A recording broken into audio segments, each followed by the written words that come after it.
Okay. Now, before we start, first let me know whether you are having the full screen, and secondly, what about the audio? These two things, just let me know firstly, then we'll proceed. If you are having any difficulty in hearing the lecture, as far as screen part is concerned, that we can take care of, but let me know that if you are having any problem in the audio.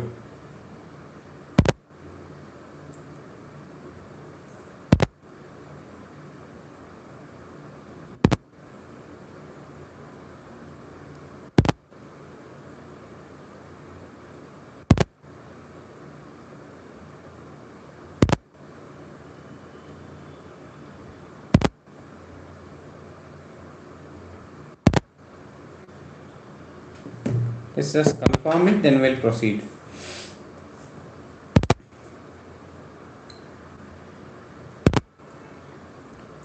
First thing is audio, second thing is your screen. So please let me know fast, then we'll proceed.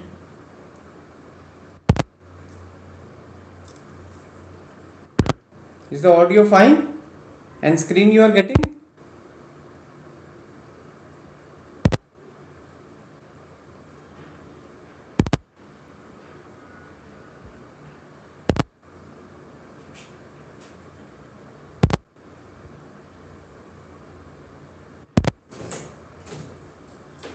Little bit of flickering sound, that's it. You can use headphone. Maybe it is not supporting it. No? Try using screen is okay.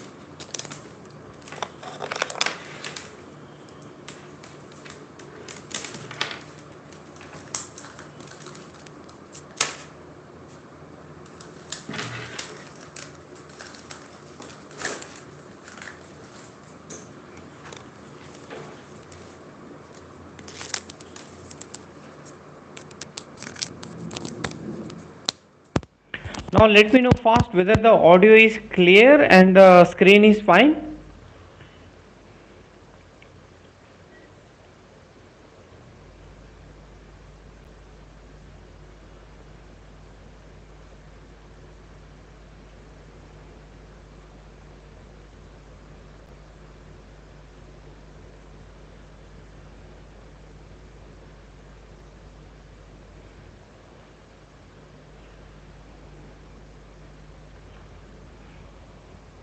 Okay, so we'll move forward now. Everything is fine, so we can go ahead.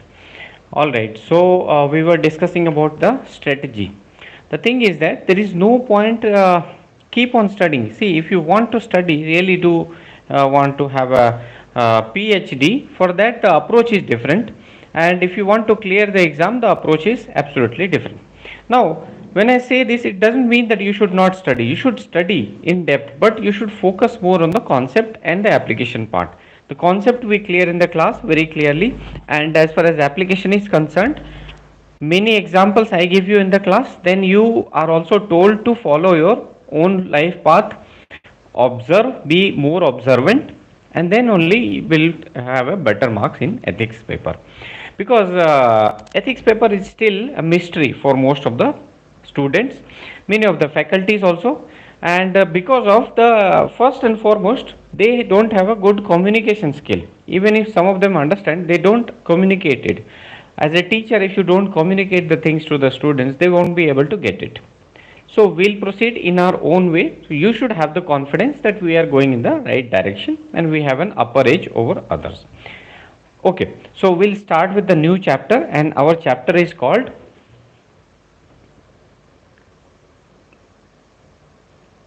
Aptitude and Foundational Values of what? Civil services. Two things we have to focus upon. One is your aptitude, second is your foundational values. Two aspects. So as I told you that this paper is about ethics, integrity and aptitude. Okay, so we have covered a large part of ethics and human interface in chapter 1, ethics and human interface. So we studied about the ethics, then we studied about the values which guide us in the ethical conduct. Then we studied about the attitude is nothing but what we think, feel and behave as far as moral and ethical conduct is concerned, that is defined in attitude. Then we saw an important aspect which was your emotional intelligence. Emotional intelligence is part of your aptitude and attitude both. What kind of attitude you should have as a civil servant? So you should be emotionally intelligent. That was defined in the emotional intelligence chapter. Emotional intelligence provides you an attitude through which you will be able to conduct yourself in an ethical moral way. Moral ethical way up along with the your values which are important. Okay, all right. So now we'll move to our this chapter of aptitude and foundational values. The values we have already talked about. What are the foundational values of civil services? Aptitude will see. Every chapter in your syllabus is connected to each other, and not only regarding this ethics, integrity and aptitude, but whatever you study, especially your optional, your ethics paper and your essay paper, everything is integrated. You have to see everything in an integrated way as a bird's eye view. When I say bird's eye view, most of the managers, most of the successful managers in this world, not only India, they have this bird's eye view. When I say bird's eye view, what does it mean?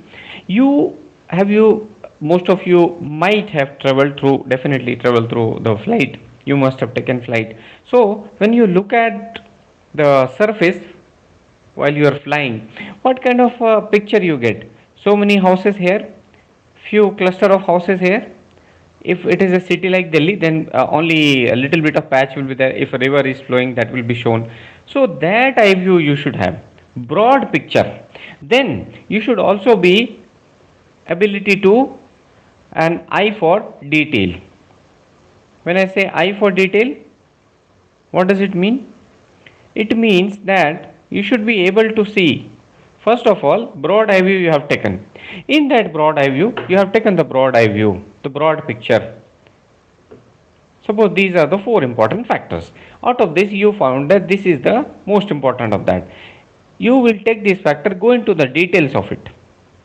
Like as we do the ethics, integrity and aptitude chapter paper, in which we will find that the case study has more importance. So our focus will be, as we cover the syllabus, as we cover the theoretical aspects, our focus will be going deep into the case studies. And as you study generally everything, you have to focus upon the concept part. Going deep into what? The application part. This should be your approach. In general approach I am giving you for clearing the civil services, especially if we talk about the pattern which is today. Today's pattern requires you to have a broad eye view and go into the details of what is required. A managerial aspect. This is not just, they have not just changed the pattern, they are also looking for, and you see the kind of civil servants who are getting selected now. The aspirants who get selected, immediately after that they talk to me. I have a conversation with them, 15 minutes, 30 minutes, which will be live on our channels very soon. You will see that the kind of conversation, through the conversation you realize that the civil servants which were there earlier in the system and these civil servants, there is a huge difference. And what is the difference? They are smart, they have understood the strategy. So whosoever whatsoever displays on their coaching institution that most of the students are selected from here, that is not true. It is the hard work of the student and they are being mentored through the right strategy. That is the truth. Now we'll move to our chapter. So what is aptitude?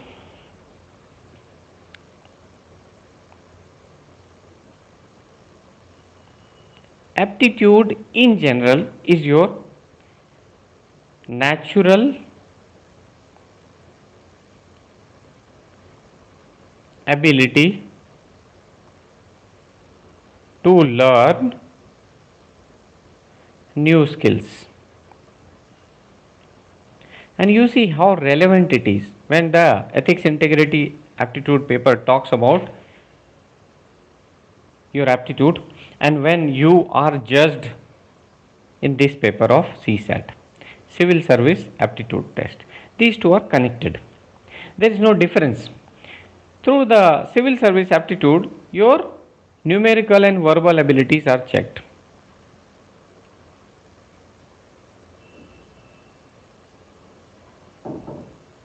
This aptitude, objective aptitude, and your aptitude as far as learning new skills is concerned, as far as conducting yourself in the business in the field is concerned, that will be your exam as far as paper 4 GS paper 4 is concerned. Learning new skills, and what will define this? That will be defined through your IQ, which is checked in objective paper of CSAT. And your EQ, emotional quotient or emotional intelligence, will be checked in your GS paper 4. This is the holistic dimension of what it takes to become a civil servant. Your objective analysis, CSAT, you cleared, only qualifying marks you have to get 67-70 marks.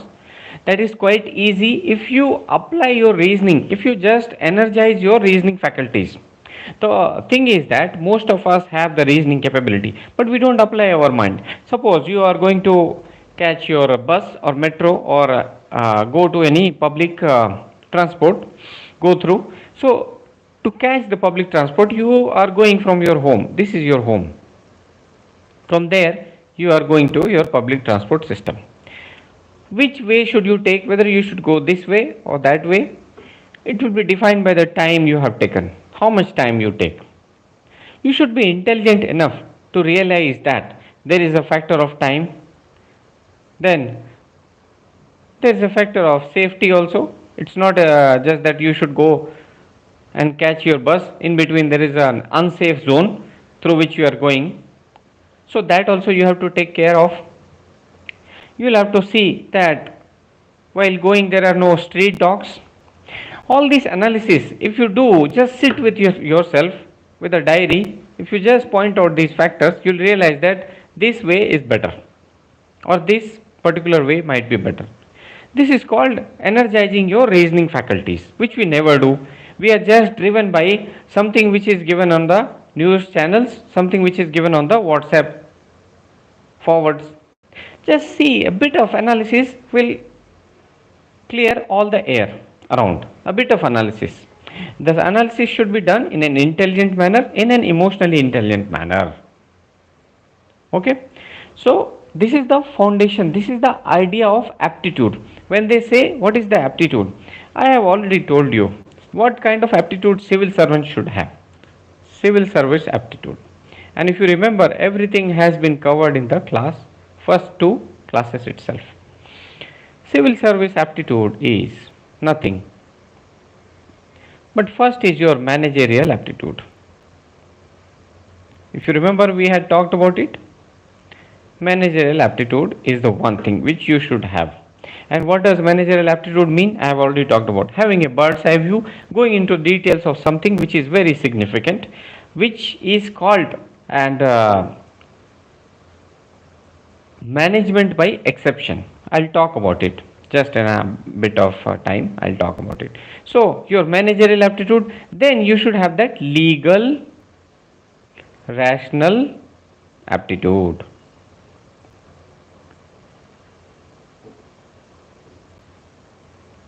One is your managerial aptitude. When we talk about managerial aptitude, then your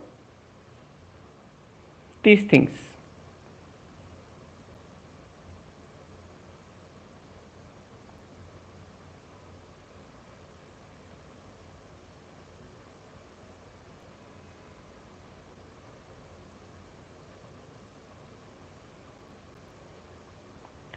P for planning, should have the ability to plan things.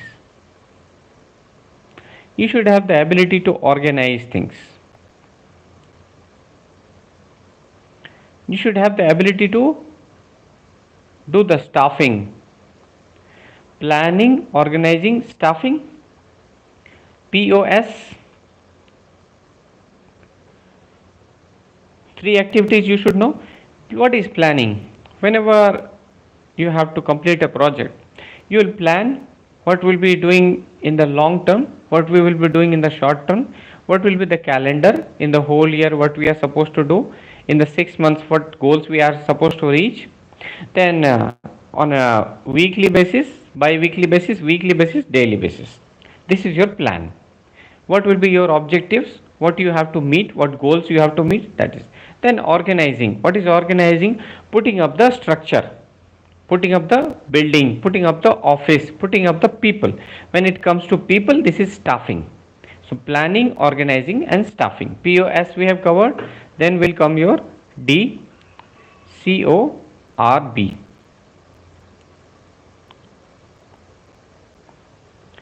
D for directing.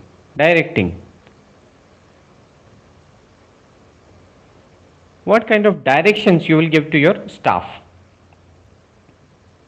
C for controlling.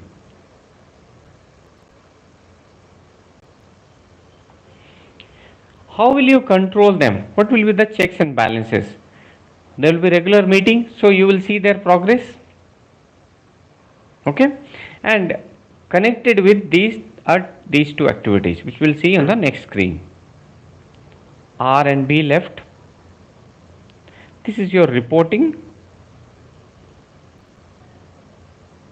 and budgeting. Very important activity. How will you control them? We'll define what will be the way of reporting. How they will report to you.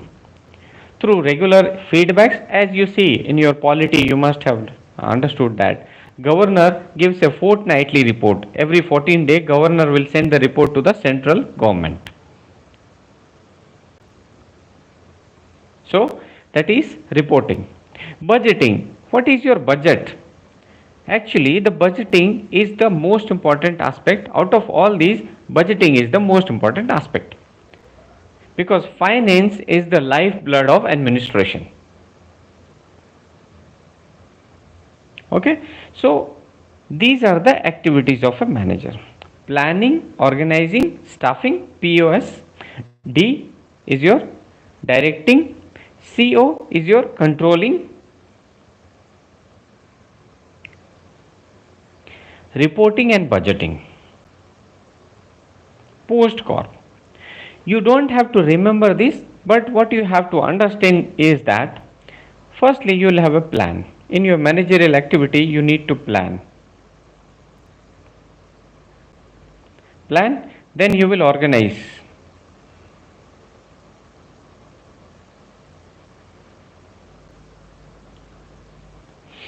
Then what will you do? Within the organization only will come your staff,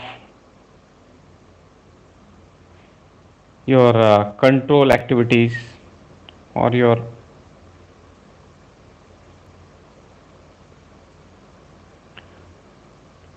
direction. Within that only, it will be covered within that only. Staffing, directing, and your coordination. This we'll see in detail. Planning, organizing. Then comes the most important activity, and communicating.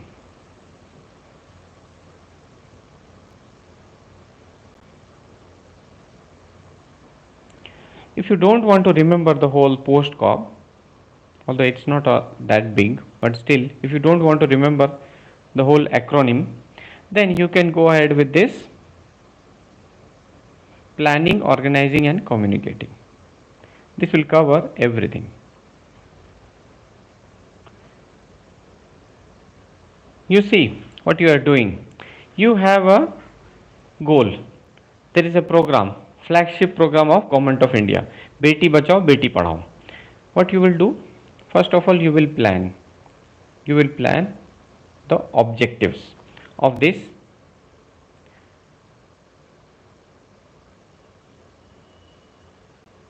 Beti Bachao Beti Padhao program is there. You will plan the objectives.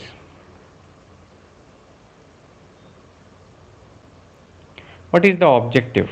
What is the main objective? The main objective, the broad guideline is to improve the child sex ratio,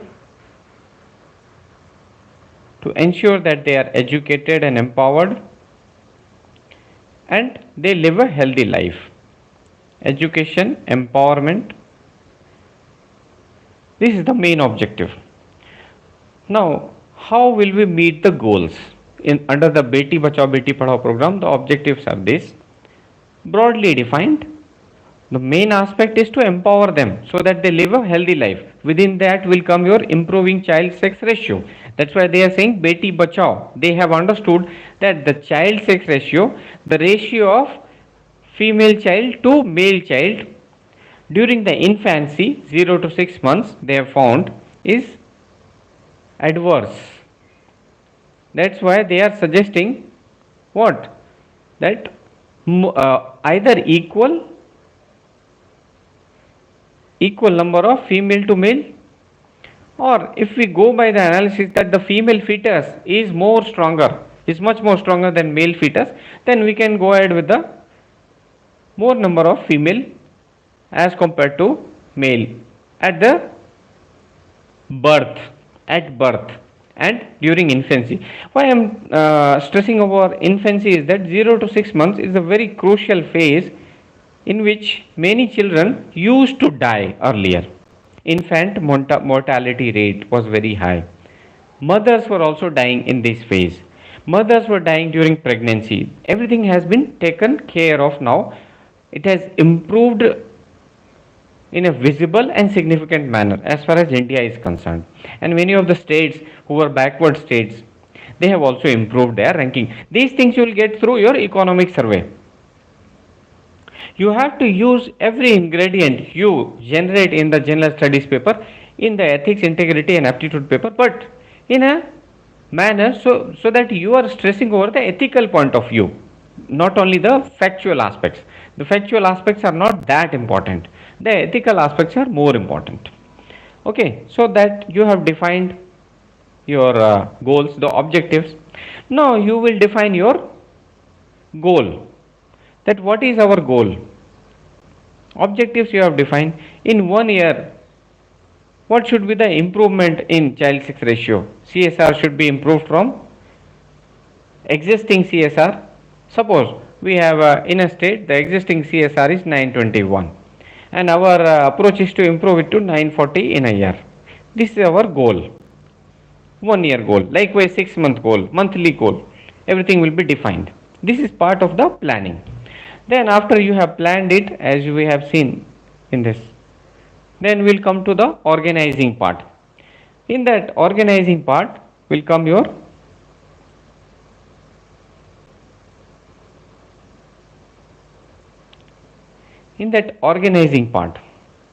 how to organize.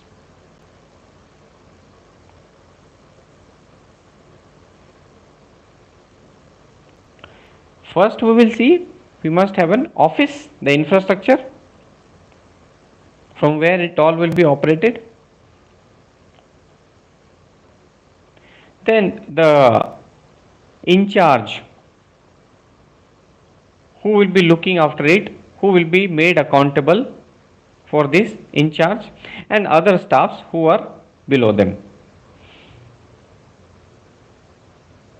Then what is the hierarchy there and who will report to whom? That reporting part will also be included. This is the organizing part. You have put up an organization. Then comes your communication, planning, organization and communication. It will involve everything. Communication part. In the communication part, you define your channels. Channels of communication, who will communicate to whom, who will report and direct whom, how the control will be ensured.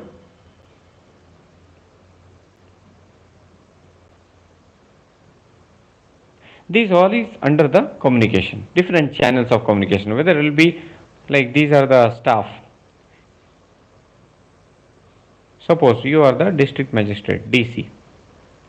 You are a chairperson of 40 committees, which is a reality.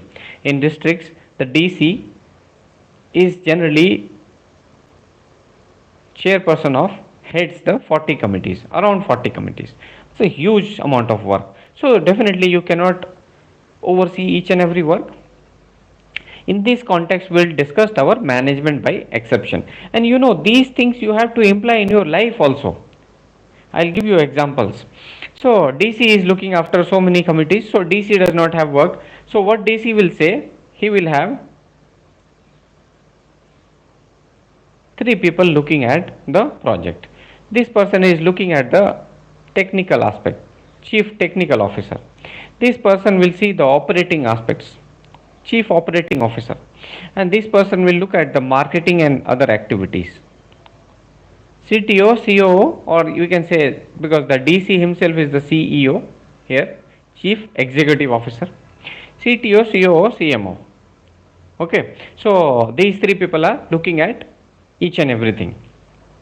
Okay, now these people, their duties are defined. They have enormous staff below them.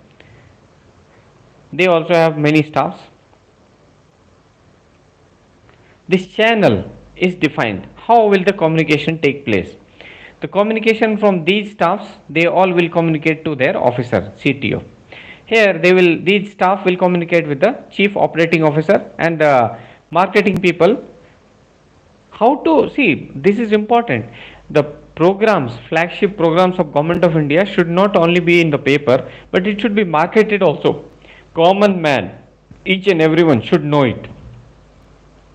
So it reaches to their officers. Now we'll put up a channel where these officers, CTO, your CTO, COO and CMO, chief marketing officer, chief operating officer, chief technical officer, they will interact with each other in a horizontal manner.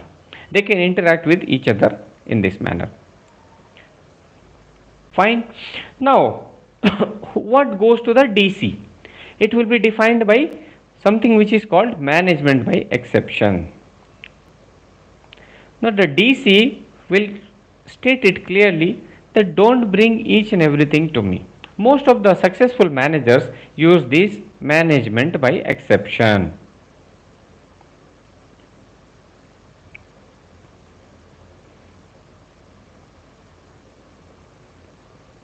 Now these things are taught in MBA, during your MBA course, but I am bringing it here so that to give you a unique content which will be important not only for your ethics, integrity, aptitude paper, but for your own life also. Management by exception. Suppose some crisis happens.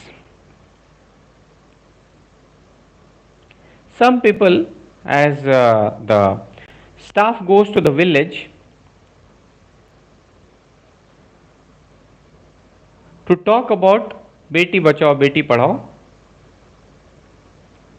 they attack the staff. So there is a crisis. To ensure that the crisis does not occur, then what is done?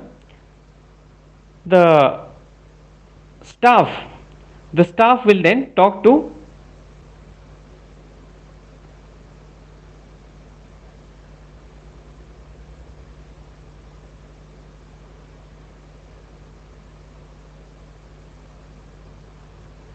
okay.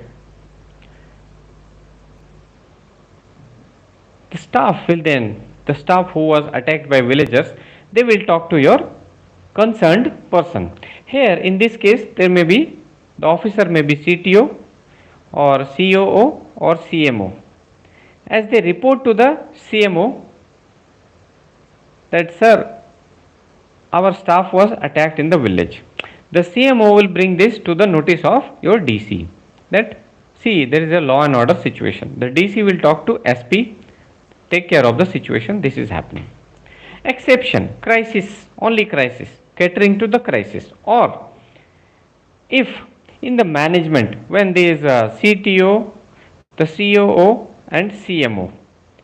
They start fighting with each other. They have miscommunication, and it is realized through the leadership abilities of the DC. DC talks to CTO, COO, and CMO separately. They realize that suppose there is a case study. Your chief operating officer is a lady, and these two are male members. Now she is newly married, the lady, so she is reporting late to the office on an everyday basis.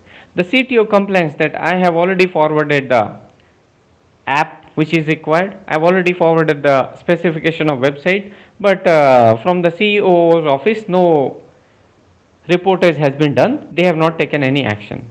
Likewise, the CMO says that I'm not getting any feedbacks. How will I market this product, or how will I market this program?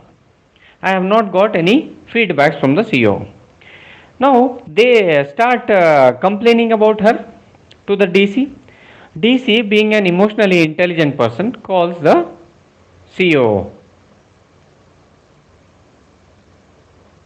calls CEO either formally to his office or informally over a tea along with her husband to understand the situation, what is going on, what is the reality.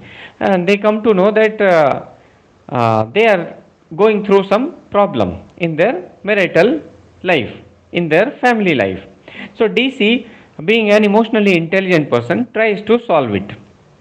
And if he sees that this problem cannot be solved, he says to the CEO, go for a leave for some time, we'll appoint somebody who is free. Solve your personal issues, then only join the office.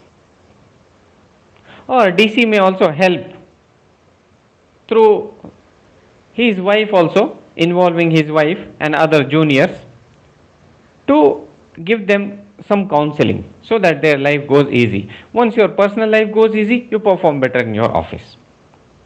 This is being done as a management by exception, MBE, management by exception. Now, this is not followed by most of the people in our Indian setup.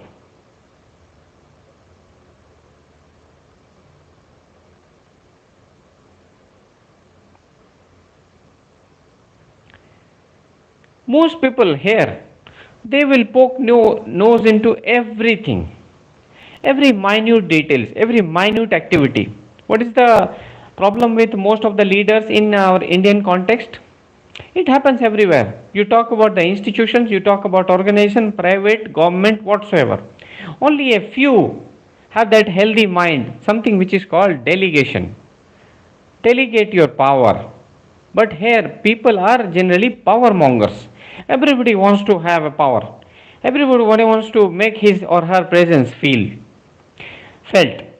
See, I'll give you an example. There was a DC, a lady from Karnataka. She was given a UP cadre. Being a senior IAS officer, she was supposed to oversee, look at the projects of the UP government. Way back 10 years ago, I'm talking about 2010. 2010, even 13, 14 years ago. Now, she was supposed to do this work through management by exception. But what she was doing, being an overactive person like your Deepak Rawat, she used to visit each and every small offices. There is nothing wrong to be vigilant and visit these offices suddenly. This happens. There is nothing wrong in that, to ensure that they are alert. But if you are doing it on a regular basis, on a daily basis, they will lose their moral and motivation. This is what was happening. All of them were angry with her. Now, if you are angry against your leader, you will never cooperate and never support her. So the projects could not get completed on a successful basis. And you see, this approach, this is followed by Aam Aadmi Party also. They will show on the camera. Suddenly their minister has visited a small office. They are scolding the principal, or if there is HRD minister, education minister, and it is all recorded on the camera. They will publish it in the news, and they say that our ministers, they are so vigilant. But recently only I was going through a news analysis where I saw that the buses which the Aam Aadmi Party led government of Delhi was running, they made it free for women. Free for women. Many of the buses, they don't charge anything as far as women are concerned. So what these buses do, if there is a bunch of women standing somewhere, which is the bus stand, these buses don't stop. Are you able to stop these kind of activities? The answer is no. Then many of the women complain that in the buses they are not feeling safe. Although there was supposed to be a marshal here. Their marshal, which the government of Delhi had put, is there, but still women are not feeling safe. Are you able to ensure this? The answer is no. The problem lies, as recently brought up by this movie, Jawan, that we don't analyze before voting. Voting is our biggest weapon. If we put up our energy in this voting activity, we'll be able to solve this problem. But we don't do this. We will spend more than 2 hours if we are supposed to buy a set of sandals, stilettos. But if we are going to vote, we don't even think twice. Okay, the leader in our so-called leader in our neighborhood, he is voting this party, or this person who is fighting from BJP or Congress, they belong to certain caste, and that is why we will vote him.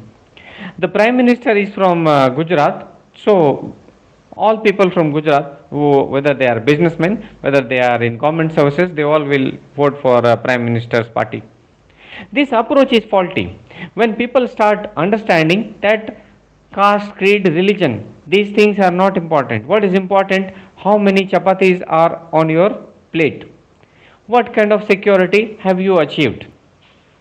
Have you got the basic services? Basic I'm talking about. Basic services after 75 years of independence. Do you have a electricity supply, 100% electricity supply, which should actually be free? The tap water which was brought by Divya Tawar or Divya Mittal, IAS officer who was transferred from her district, just for bringing tap water into the village for after 75 years. You see, this analysis is missing. Once the people realize that this is our basic right and the way we vote defines everything, our vote is so powerful, it gives power to the politicians. Politicians don't have any power on their own, but what is powerful is our voting right. That is missed. We don't give any attention to this. Okay, so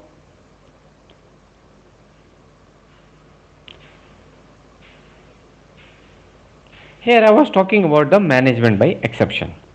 So what should be your analysis? Either you can remember the managerial activity we have understood, you can remember this: planning, organizing, and communicating. These are the three important activities actually. And cutting across all of them is one thing. This F, this is called finance. Finance is important in all the activities. You have to remember only three activities: plan, organize,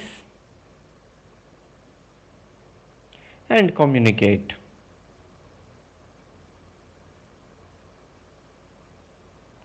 Plan, organize, communicate, and for all this we need finance. That's it.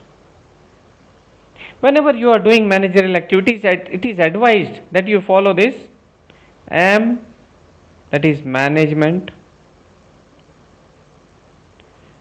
B by exception.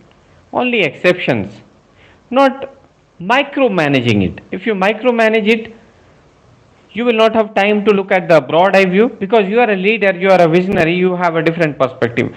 But if you are looking at each and every nitty gritties, then the problem will be unsolvable. This is the same approach which should be followed by civil services aspirants also. You have to see the broad eye view of each and everything. Going into the details of each and every chapter will make it very difficult for you to organize your whole syllabus. One chapter, they will not ask learning, they will not ask memory. Likewise, they will not ask only ethics and human interface. Here, you should have a broad eye view, cut across each and everything. So, managerial aptitude is what we have understood for the aptitude of civil servant. CS aptitude, civil services aptitude, or the aptitude of civil servant, what it should be, in which we have seen the managerial aptitude, we have already seen, right? Then, apart from that, what we saw is that legal, rational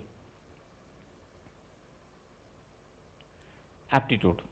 Apart from these managerial activities, you have to see the legal aspects of it, whether it is following the constitution or not,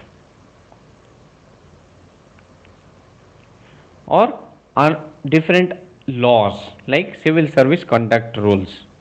You have to abide by the law, there is no doubt about that.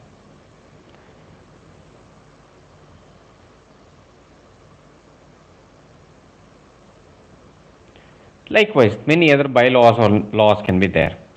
You have to follow the laws. Legal. Whenever you are taking a decision, you have to see whether it is rational or not.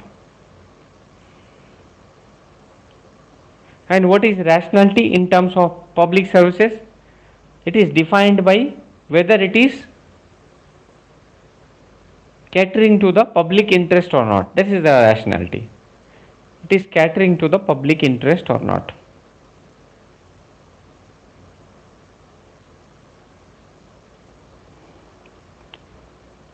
There are many aspects of defining the rationality, but one of them is, as far as civil services, public services goes, public interest. If any decision is catering to your public interest, then it is rational. We should follow this pattern, and it will have implications in our syllabus further. So, rationality, and cutting across all these things, the managerial activity, the managerial activity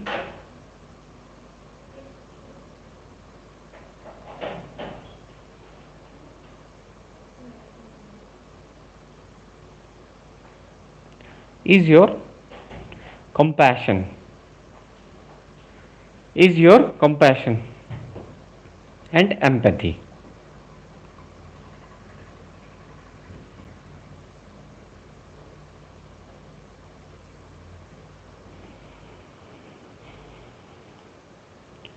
As far as having an effective civil services is concerned, effective civil servant is one who is a who is an effective civil servant.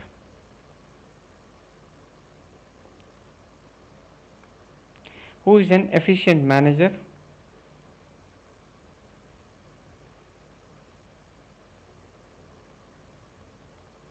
One. Secondly, who is legally, rationally, if we talk about legal rational aspect, prompt, then who has that ability to have empathy and compassion.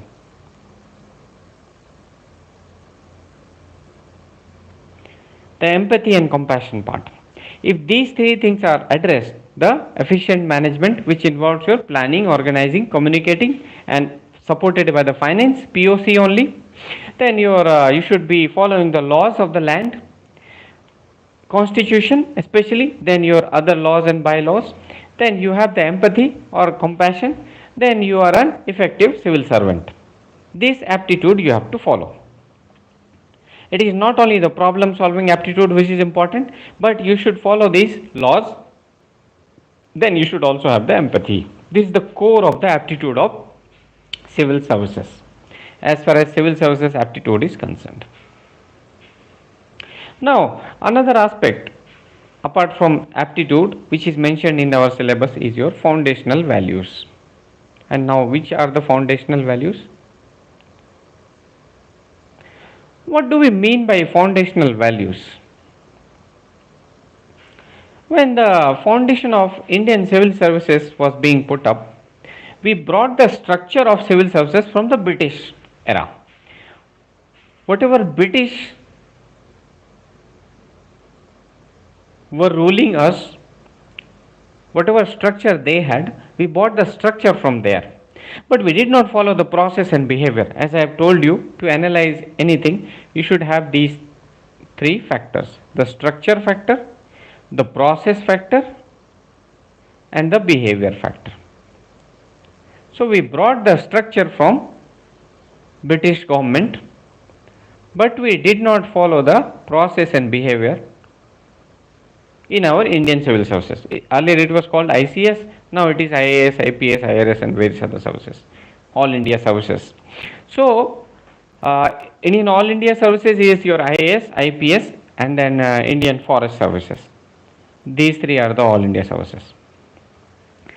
Apart from that, everything is central services. So, we did bring the structure from the British government. The foundation stone says that our civil servants are iron pillar of the governance.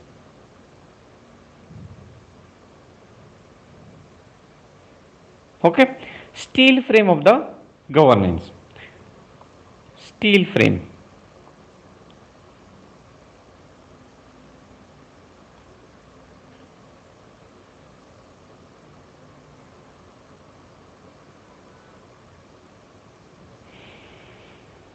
Something which is a steel frame has an important, it keeps the structure at place. It is a glue which binds the complete structure, process, and behavior of the governance across the India, across the country. Whether it is IAS, which is there in the administrative zone, they define each and everything, and they are into the policy making, they are into the implementation, policy, implementation, feedback. In every structure, the IAS is involved. As far as public order management is concerned, Indian Police Service takes care of it. Then your Indian Foreign Service, they are representative of India abroad. So they are the steel frame of the governance. In the country, outside the country, representing the country. And I talked about the governance, it is government plus the process and behavior. What the government is doing, how the government is doing is your governance, and it involves each and everything. That is, governance is a 360-degree activity. When we talk about governance, it involves your Indian citizen.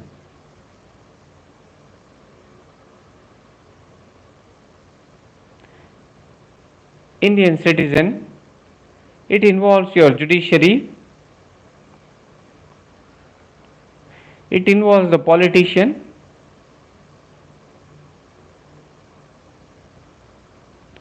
it involves the media, it involves NGOs, everything, everyone is part of the governance. And there is a steel frame which keeps it binding. That steel frame is your civil services, CS, which keeps it binding. So, since it is a glue which is binding the complete country, complete structure, process, and behavior of the governance, it should have certain values. What are its foundational values, which is keeping its identity unique? That we'll see. What are its foundational values? Largely, if we talk about the foundational values, as you remember, we have already talked about it in our British Nolan Committee.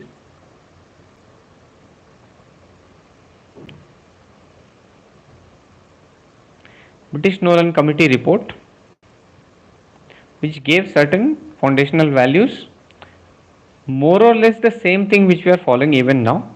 AISHLOO.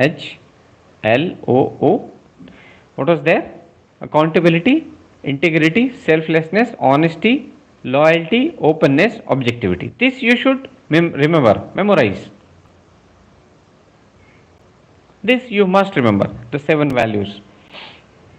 These are the foundation values of our civil services also. But we'll dissect it, we'll see in detail what all it means through different headings. First of all, one thing which cuts across everything, which is the most significant aspect of the foundational values, is your integrity. Integrity is the core foundation of any efficient civil services.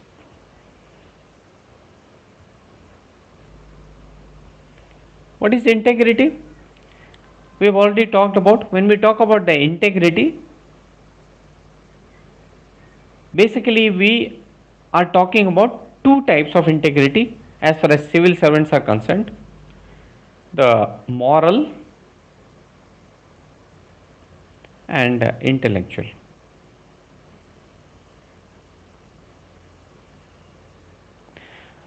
These two also combined. The moral integrity means the values which you propagate, you are also following in your public and private spaces, both the spaces. Intellectual integrity means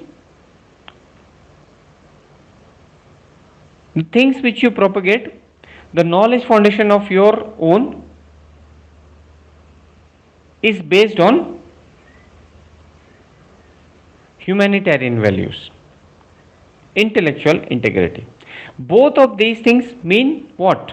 Nothing else but one single sentence: walk the talk. If you walk the talk, that is what value you propagate, you are also following for yourself in public space and private space. Whatever you are suggesting others to do, you are following this in your all endeavors in your life, then it is your walk the talk approach. Value inculcated by you, value inside you, is what you express. Your expressive value and the value you are holding, they are the same. As I gave you the example of Lord Buddha, when he was approached by a lady that my daughter eats lots of sugar, he said, come after 3 months. After 3 months, he called the young child to him and he said, don't eat sugar. The lady was surprised that why is he saying so now? He could have said the same sentence 3 months back. Lord Buddha said, see, earlier I was also eating lots of sugar. So you cannot prescribe, you cannot express something which you yourself don't follow.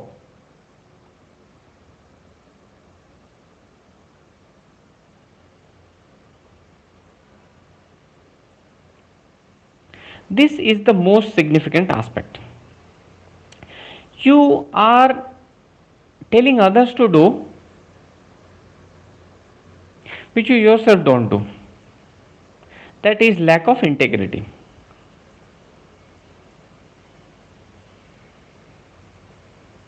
Suppose I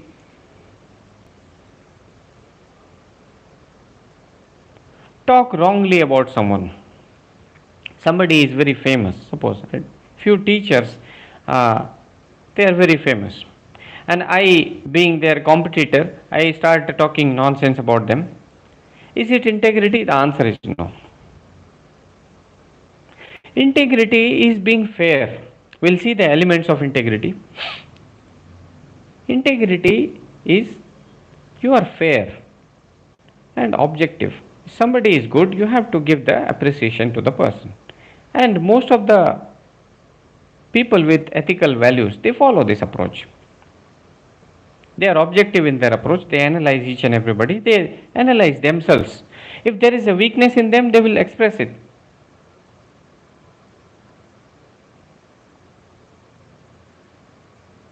So be fair. Objectivity, fair conduct, and honesty. You are honest in your approach. That this is the situation. As I'll give you just one example. I head the organization, so I get so many resume, thousands of resume on a daily basis for different positions. So what I told my executive assistant is even if we are not going ahead with somebody, if we are rejecting somebody's resume, we have to give them a polite reply that we could not consider your resume for the time being, but it does not mean that you don't have potential. We are looking forward to bringing you, onboarding you in our organization in the near future. You are being honest, but you have that empathy also. You are building trust with them, that no, these are not fake people. That is one aspect of integrity. What you say, you, like if I say that suppose some platforms they cheated me, they did not pay for my services, and if I am start doing the same thing, then there is no difference between them and us. Howsoever big the organization might be, howsoever experienced the teacher who are teaching there might be, but if they had cheated me, I should not do the same thing with the others. That is integrity. And what is the use of integrity? Fairness, objectivity, and honesty. What is the use of this in civil services? Integrity will ensure that you uphold. What is the utility of integrity?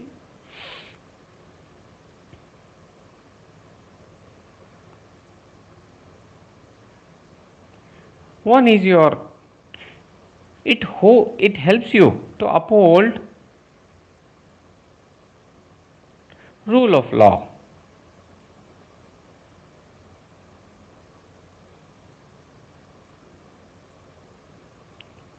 What does it mean, rule of law?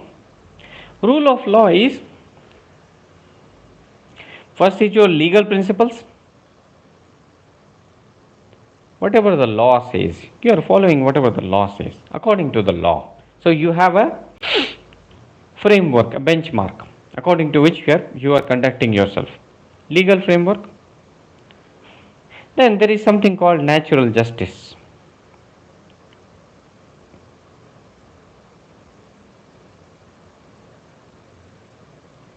If you are caught in some corruption act, you don't become the judge of your own case.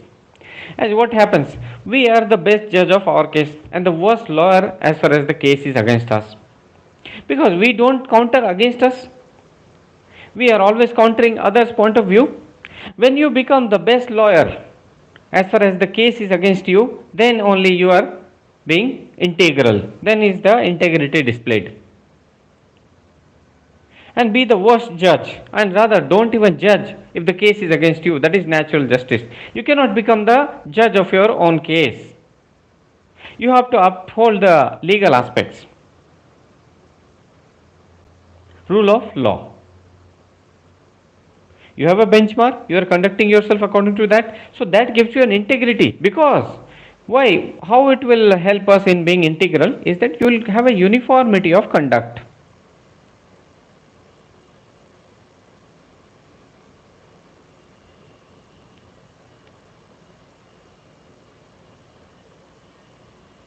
In all the cases, you will have this kind of uniformity. Your conduct will be uniform throughout your public and private domains because you are following the law. You know that domestic violence is a law.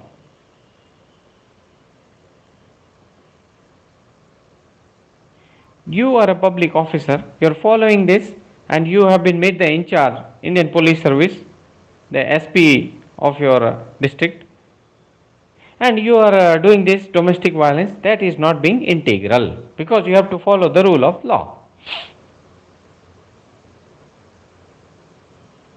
This is how it helps, upholding the rule of law. Then the use of integrity as a value is what we have already talked about. Because of being integral, because of integrity, you can maintain what? Ethical oblique moral conduct. You are maintaining ethical and moral conduct throughout your public and private space. There is a public space, there is a private space. and you are maintaining your ethical moral conduct throughout this public and private space. That is being integral, and integrity will ensure that you do that. Then, if you have to deliver the public services, if you are having integrity, your public service delivery,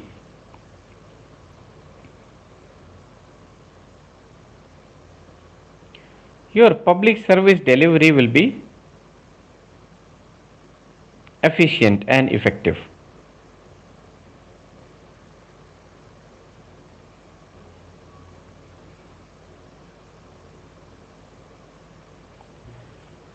How? Because you are having integrity, you will be honest, you will be fair, you will be objective in your conduct.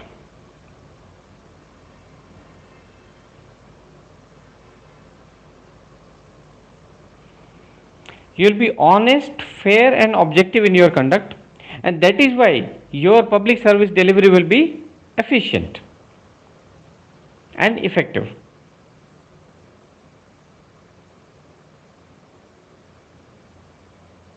Use of integrity.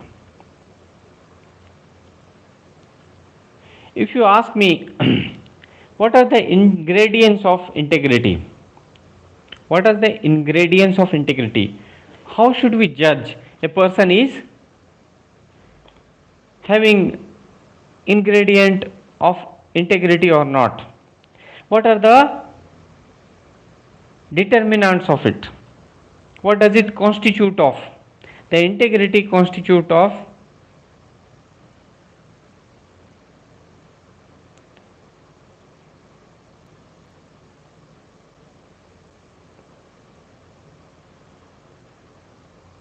these elements. PATHI, Pathi. How? What does P stand for? P is your professionalism.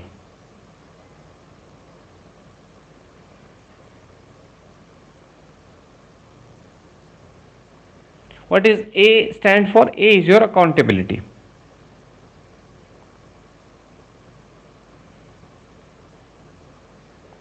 What does T stand for? T is your transparency.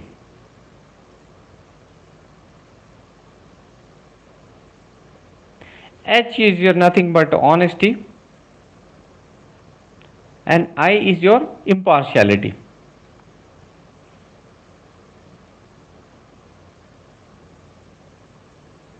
These are the elements of integrity.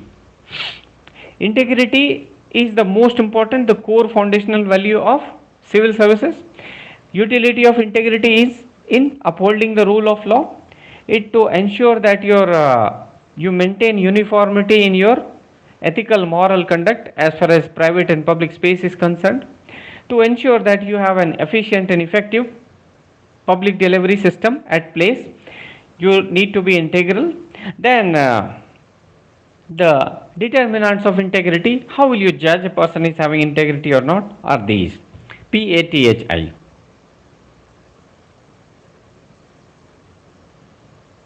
You can make a story around this and remember it.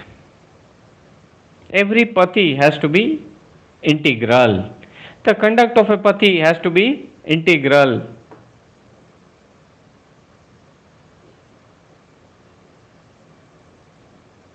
So, what is P stand for? Professionalism. What is the meaning of professionalism? As you interact with somebody and you say that you are suppose you go to a shop to buy a mobile for yourself. The customer service executive there, she comes to you, she asks you, sir, what are you looking for? Are you looking for a phone for yourself or somebody else as a gift? What specifications are you actually looking for? Do you want more RAM or more of your battery uses? Do you want the mobile to have a smaller screen or a large screen? Are you looking for a foldable phone which is there in the trend nowadays? You say these are the specifications I want to go for. They make you sit for on a sofa, and then they ask you whether you want some water and coffee or not. You see all the phones, then you don't buy anything, you leave the store. Even then they are polite in their conduct. That is your professionalism. Accountability, you take responsibility of what you are doing. As a government servant, you will have to take accountability and responsibility on your own head, or you have to keep somebody accountable for it. You cannot just do something and forget. So accountability is the most important aspect as far as integrity goes. You have taken a decision that we have to cut short, our team is very big, we have to ensure that we have a shorter team. This decision might have very huge ramifications as far as people who are working for you. There is a lady who is not that efficient, but she has to take care of her old parents. She is the only earning member in her family. You cannot just remove her. Or rather, you can say that okay, we are cutting short our team, but we will train her to make her more efficient. We will warn her and then train her. That can also be one of the approaches. Being accountable, then transparency. Whatever you are doing, your future plans, what you are going to do in a week, and fortnightly, in a month, everything is clear and transparent to each and every your team member. That is transparency. The budget which is coming from the government of India, you have given a clear sanction, and you are telling the team members that this is the budget we are getting. We have to ensure that this is the budget allocated to your particular department. We have to ensure that we don't jump the budget constraints. Transparency in your conduct. Then you are honest that okay, we have this, we have to achieve this, we have certain weaknesses. I also have very less time to conduct a project. I have made this person in charge. Please do your work efficiently. You are being honest. In your private space also, if you are being honest that this is happening with me, I am overstressed because of the job responsibilities, so that's why I am unable to find time for you people. So please allow me some time. After some time, I'll get back to our normal business. Then impartiality, you are not doing any bias and favor towards the employees from your own caste, towards the employees from your own region, or those who are doing sycophancy, buttering approach. So following the impartiality, you are impartial. You are not partial in favor of anybody. If you are following these tenets, you are having integrity. PATHI. Remember this. Now we'll go to one important section, although we'll cover it in the next class, but just introduce it. That is called ETC. That's in your syllabus. What does ETC mean? E for empathy, T for your tolerance, and C for compassion. Now these things are important values as far as civil services is concerned. You must have these things. Empathy towards whom? Weaker sections, the underprivileged sections. As I was talking about, the last and the least. Last person in the queue and the least person. That is a person who doesn't have power, a person who doesn't have authority. Suppose you are a ASP in your posting. MLA's son comes and says that lodge a case. You lodge the case, but some lady comes and accusing the MLA's son of having molested her, and you say that I will not lodge your complaint. Then this is not the right service. You have to cater to the least also. This lady might be not so powerful, not being in authority, but she is equally relevant. And in fact, you should in fact favor her. Tolerance, firstly, empathy, understanding her situation, being in her shoes, understanding that what she might have gone through, that she had to come to the police station to lodge a case against such a powerful man. Empathy, tolerance, understanding that they come from a diverse section. As I was talking about, suppose there is a scheduled tribe in Jharkhand or Chhattisgarh, you will have to understand that their lifestyle is different.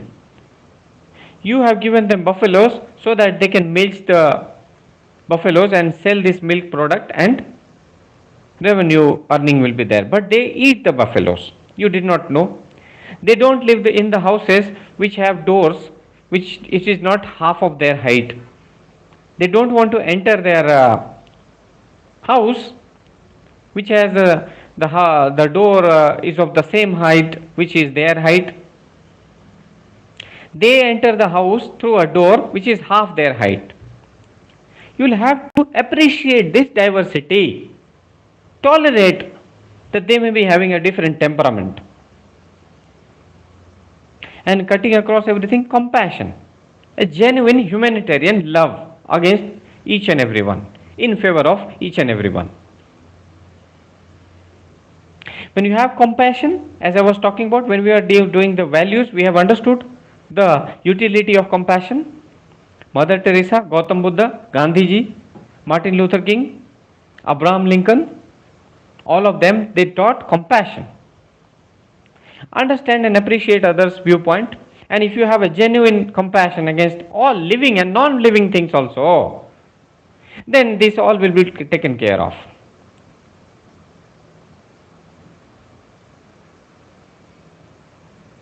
So what are the ingredients of this empathy, tolerance and compassion? This we will see. Another topic which we will see is dedication to public service.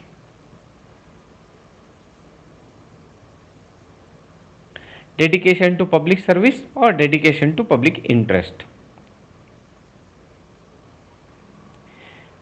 If we ensure integrity,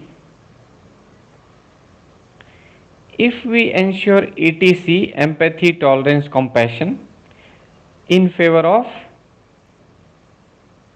or for, rather we should not write favor, we should say empathy, tolerance, compassion for weaker sections.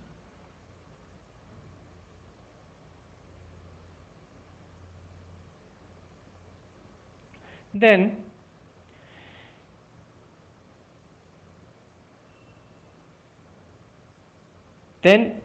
dedication to public service or public interest.